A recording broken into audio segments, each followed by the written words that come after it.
एक अनाथ लड़के को अरबों की जायदाद क्यों मिली? एक लड़का जिसका कोई नाम लेने वाला नहीं, ना माँ ना बाप, बस मंदिर के बाहर पड़ा हुआ एक लावारिस बच्चा, विराट।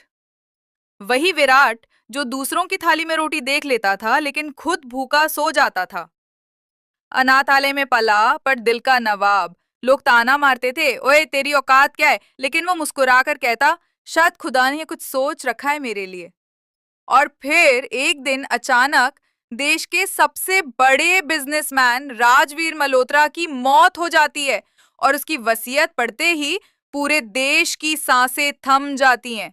वकील बोलता है राजवीर मल्होत्रा की सारी जायदाद का इकलौता वारिस है विराट। सब चौंक जाते हैं, कौन विराट? वो अनाथ।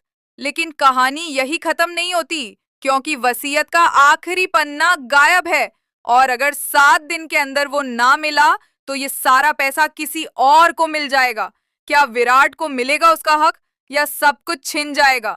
7 दिन में जायदाद या बर्बादी। जिस वसीयत ने उसे अरबों का मालिक बनाया, अब वही उसे बर्बाद भी कर सकती है। विराट अब तक समझ नहीं पा रहा था कि ये सब क्या हो रहा है। अभी कुछ दिन पहले तक वो एक साधारण अनाथ था और आज देश का हर न्यूज चैनल उसी का नाम ले रहा था।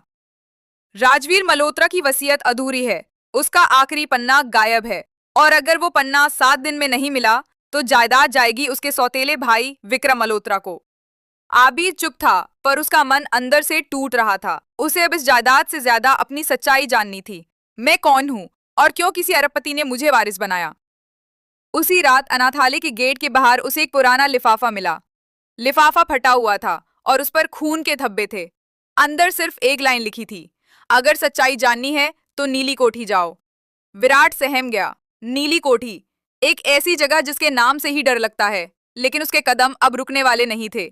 क्या नीली कोठी में उसे मिलेगा वो आखिरी पन्ना, या वहां छुपा है विराट को मिटाने वाला राज? विराट नीली कोठी पहुंचता है। टूटी हुई दीवारें, जंग लगे गेट और अंदर सन्नाटा, लेकिन हर कोने में छुपा हुआ एक डर।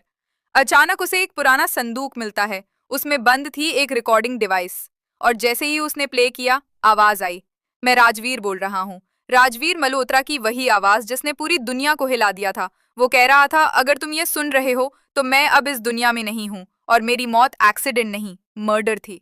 विराट के हाथ कांपने लगे। रिकॉर्डिंग में राजवीर आगे कहता है, मेरे बेटे विराट को मेरी जायदाद तभी मिले जब वो खुद अपने सच को खोज कर लाए।